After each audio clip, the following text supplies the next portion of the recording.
साथियों नमस्कार। मैं आर के अमोल अमोल 24 चैनल पर आपका हार्दिक स्वागत है। आज धर्म की नगरी अयोध्या में घटित एक घटना के बारे में जो धर्म से ही संबंधित है की चर्चा करेंगे। अयोध्या में एक गेस्ट हाउस है जिसका नाम रानी सती गेस्ट हाउस और उसके मालिक गणेश अग्रवाल। गणेश अग्रवाल भाजपा नेता और वहाँ पर ही फतेहगंज पुलिस चौकी है जिससे 500 मीटर की दूरी पर ये गेस्ट हाउस रानी सती जो है वो स्थित है। और अयोध्या के नामी गिरामी मंदिर राम मंदिर से ये 500 मीटर की दूरी पर सारी चीजें महत्वपूर्ण है। राम मंदिर का क्षेत्र एरिया, पुलिस चौकी के पास और गेस्ट हाउस, भाजपा नेता, ये सारी चीजें जो हैं आपस में बहुत मेल खाती। 19 सितंबर की बात है। एक घटना की सूचना जो है पुलिस को प्राप्त होती है कि रानी सती गेस्ट हाउस में चकला घर, वेश्यालय या कुछ इसी तरह की कार्रवाइयाँ चल रही। पुलिस दल बल के साथ कई थानों की फोर्स के साथ पहुंच जाती है और वहां से 11 लड़कियां बरामद की जाती हैं जो वो गेस्ट हाउस में अस्थायी रूप से निवास करती थी और उनका खाना पीना रहना सारा खर्च जो है गेस्ट हाउस के मालिक उठाते थे या देते थे और ये चकला घर या वेश्यालय चल रहा। अब आप गौर करिए, मंदिर से 500 मीटर की दूरी पर नामी गिरामी मंदिर, राम का मंदिर, तमाम संवैधानिक पदों पर बैठे हुए लोगों का मंदिर और उससे 500 मीटर की दूरी पर वेश्यालय या चकला घर चल रहा।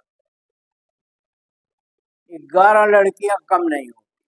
और अग्रवाल साहब, ये सारी चीजें एक दिन में तो नहीं पैदा हुई होंगी, ये बरसों से चल रहा होगा। और पुलिस ने भी ये स्वीकार किया है कि शिकायतें आ रही थी, लेकिन छापा कैसे मारा जाए? ये नेता ही भाजपा के थे तो इनके गेस्ट हाउस पर छापा कौन मारेगा? पुलिस तो नहीं मार सकती।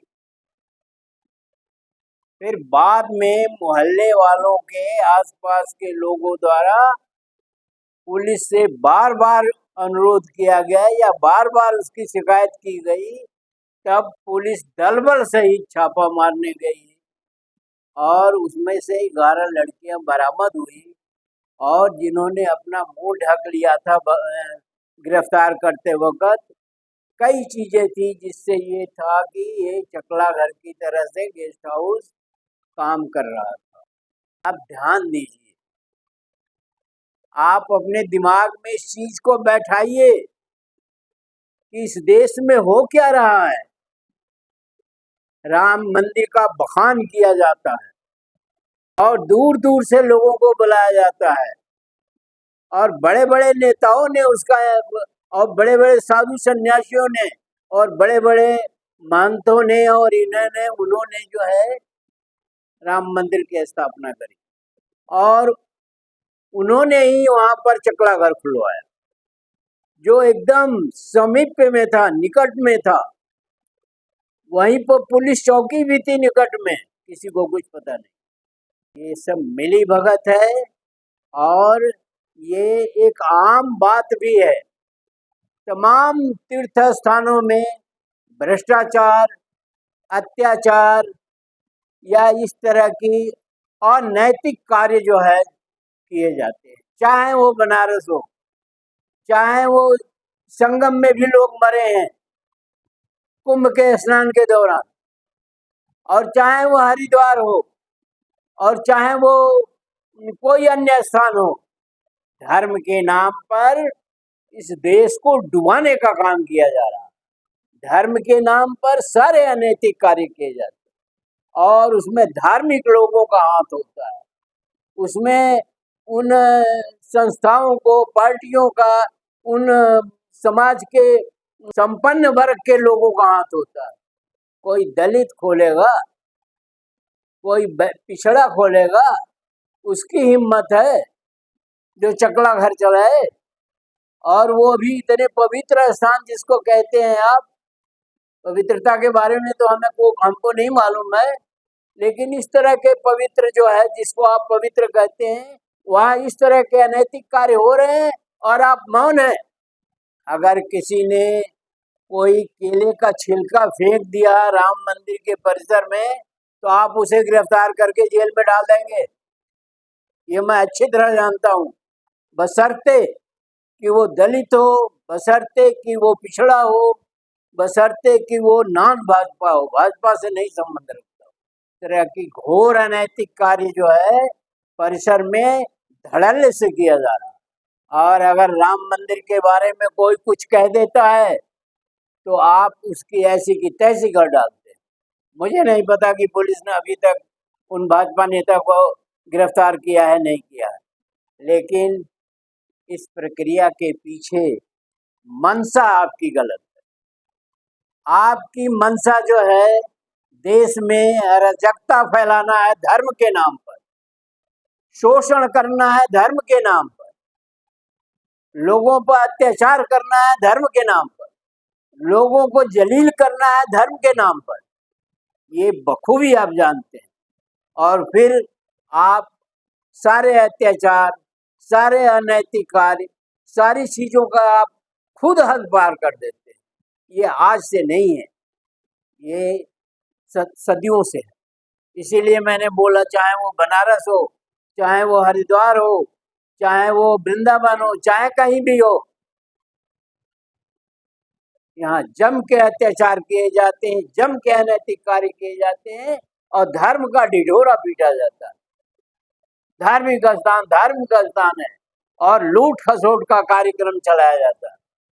इस देश को मजाक बना के रख दिया आप। धर्म के नाम पर लूट खसोट, धर्म के नाम पर ढोंग पाखंड आडंबर, धर्म के नाम पर शोषण, धर्म के नाम पर व्यापार, और जाने क्या क्या करते हैं आप धर्म के नाम पर। और इस केस में भी इस तरह के अनेकों केस भाजपा के लोग कर रहे हैं। अभी सिद्धार्थ नगर में हुआ था, पता नहीं वो अरेस्ट हुए कि नहीं हुए, उन्हें गिरफ्तार किया गया कि नहीं किया गया। इस तरह के मध्य प्रदेश में हुआ, धाकड़ जी, गोंडा में हुआ, बक्सर में हुआ, और कहीं कुछ पता नहीं बीएचयू में हुआ, और उनकी जमानतें हो गई या कार्यवाही हो रही है।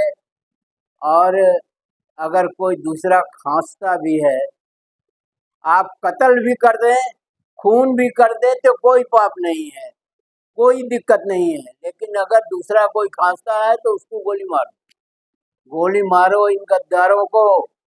ये आपका ही नारा है, आपसे बड़ा कोई गद्दार नहीं। जिस धर्म स्थलों के आप रक्षक अपने को बताते हैं, वहां भ्रष्टाचार का बोलबाला, हर तरह का भ्रष्टाचार, सामाजिक, धार्मिक, आर्थिक, सब तरह का भ्रष्टाचार, छुआछूत, भेदभाव। इस देश को कहाँ किस रसातल में ले जाएंगे। ये देश 755 साल इन्हीं कृत्यों की वजह से गुलाम रहा है। उन राजाओं का इतिहास पढ़िए, अजात शत्रु, बिंबिसार और प्रसन्नजित, तमाम राजाओं का इतिहास पढ़िए। अत्याचार से, पाप से, जिसको आप पाप कहते हैं, और अनैतिक कार्यों से, शोषण से भरे पड़े हैं। और अगर शोषण नहीं होता ये दलित पिछड़े कैसे बनते। तो बेशर्मी की हद है, पक्षपात का हद है। इस देश का पतन हो चुका है, और 755 साल गुलाम रहे हैं, और आज भी आप पूरे देश को गुलामी की तरफ ले जा रहे हैं अपने छोटे से स्वार्थ के लिए, छोटी सी चीज के लिए।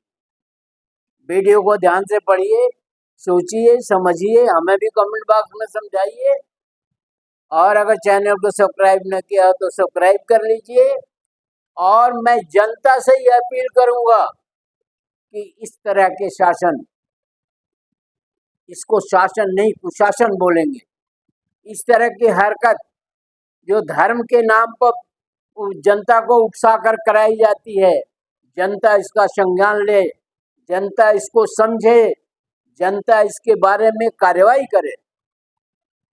चैनल को सब्सक्राइब नहीं किया तो सब्सक्राइब कर लीजिए, वीडियो को शेयर और लाइक करना ना भूलें। धन्यवाद। जय भारत, जय संविधान।